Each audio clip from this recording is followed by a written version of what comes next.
Perkenalkan, nama saya Sameta Margareta Brubarus dari kelas 1B D3 Kebidanan Medan. Pengantar asuhan kebidanan. Ringkasan materi pertemuan 1 sampai dengan 12. Pertemuan 1, konsep dasar kehamilan. Kehamilan adalah penyatuan spermatozoa dan ovum dan dilanjutkan dengan implantasi. Kehamilan terbagi menjadi 3 trimester, di mana trimester pertama berlangsung selama 12 minggu, trimester kedua berlangsung 15 minggu, dan trimester ketiga berlangsung 13 minggu. Adanya ketidaknyamanan ibu hamil trimester 3. 1. Peningkatan frekuensi berkemih, nyeri ulu hati, insomnia, dispareunia, nyeri punggung bawah, kram kaki, varises, hemoroid, leukorea, konstipasi, edema ekstremitas bawah, hiperventilasi, dan sesak napas. Gejala dan tanda bahaya selama kehamilan trimester 3. Pendarahan, sakit kepala yang berat, bengkak di wajah dan jari tangan, keluar cairan pervaginan, gerakan janin tidak terasa, nyeri hebat di dada abdominal. Adanya pemantauan kesejahteraan janin selama kehamilan. Yang pertama, perhitungan gerak janin. Yang kedua, tes akselerasi auskultasi. Yang ketiga, Cardiff Count of 10. Adanya pelayanan kesehatan ibu hamil. Pelayanan kesehatan ibu hamil diwujudkan melalui pemberian pelayanan antenatal sekurang-kurangnya 4 kali selama masa kehamilan dengan distribusi waktu minimal 1 kali per trimester pertama. Faktor resiko ibu hamil. Faktor resiko ibu hamil yang dapat menyebabkan kemungkinan terjadinya komplikasi pada persalinan yang menyebabkan kematian atau kesakitan pada ibu maupun bayinya. Usia hamil di atas 35 tahun. Usia ibu hamil di atas 35 tahun merupakan salah satu faktor risiko tinggi ibu hamil. Pertemuan kedua, konsep dasar persalinan. Persalinan adalah rangkaian proses yang berakhir dengan pengeluaran hasil konsepsi oleh ibu. Proses ini dimulai dengan kontraksi persalinan sejati yang ditandai oleh perubahan progresif pada serviks dan diakhiri dengan pengeluaran plasenta. Tanda-tanda melahirkan. Liktenti, sering berkemih, perasaan tidak nyaman pada panggul, kram, perubahan serviks akan melunak dan sedikit mengalami penipisan. Persalinan palsu.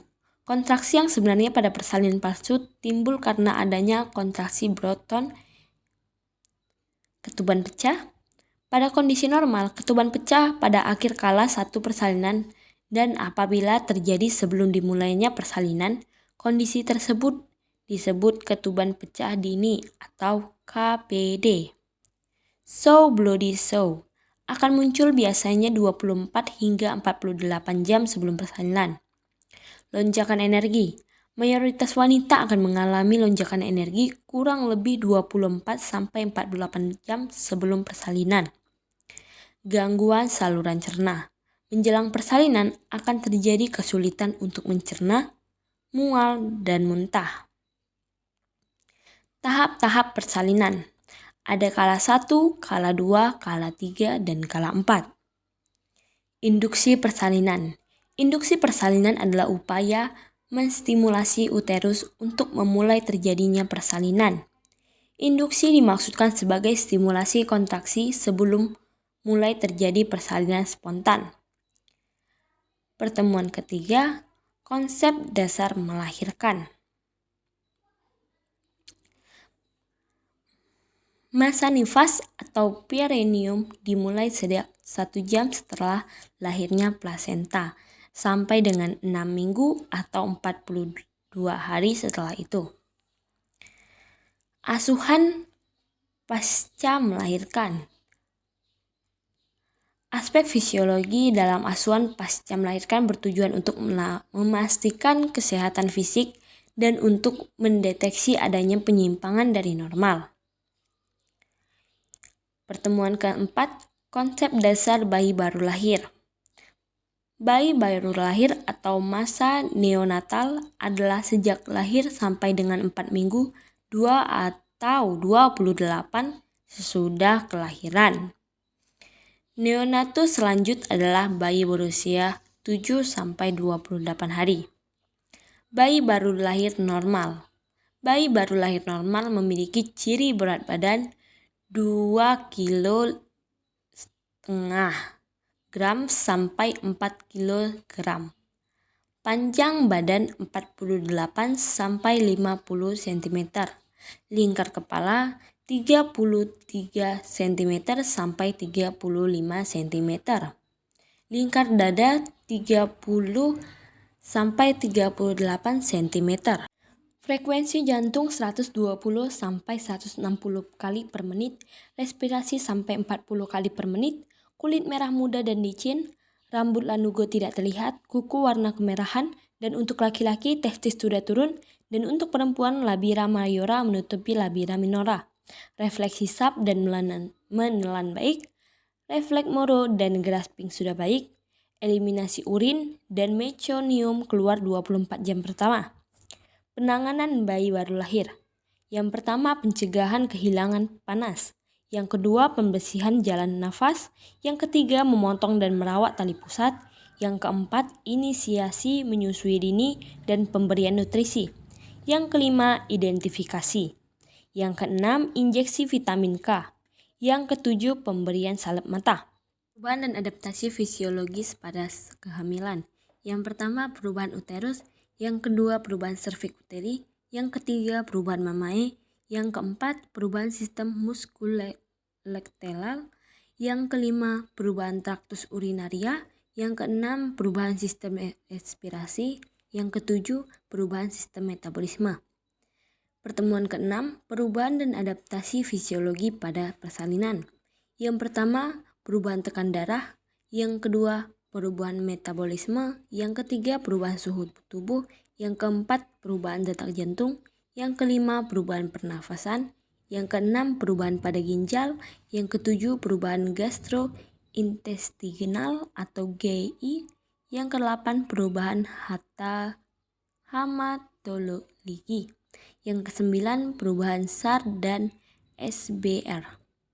Pertemuan ketujuh, perubahan dan adaptasi fisiologis pasca melahirkan. Perubahan yang pertama, involusi atau alat kandung kemih. Yang kedua, perubahan pada uterus. Yang ketiga, perubahan pada lochea. Yang keempat, perubahan pada serviks.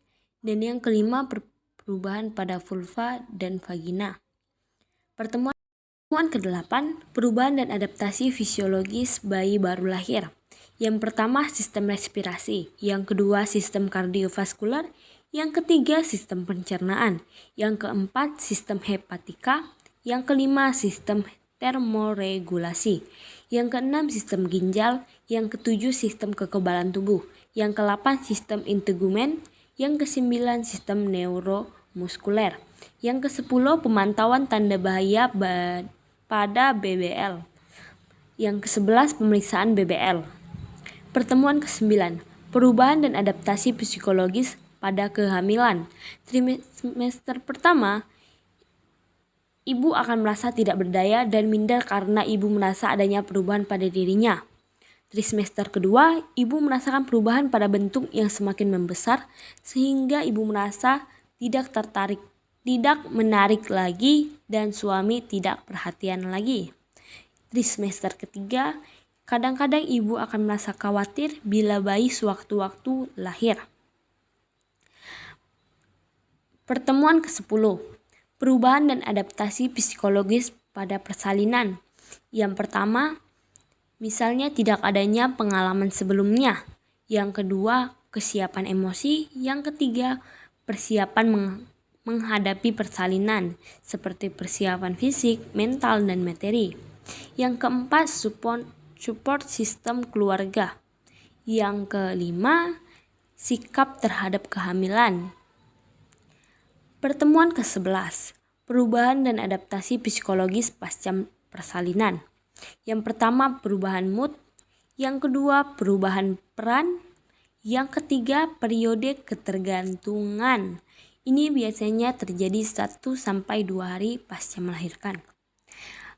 Yang keempat, rasa khawatir tidak bisa menjaga atau merawat bayinya. Yang kelima, sensitif terhadap bayi. Pertemuan 12. Perubahan dan adaptasi psikologis bayi baru lahir. Yang pertama, periode reaktivi pertama. Yang kedua, periode tidur. Yang ketiga, periode reaktivi kedua.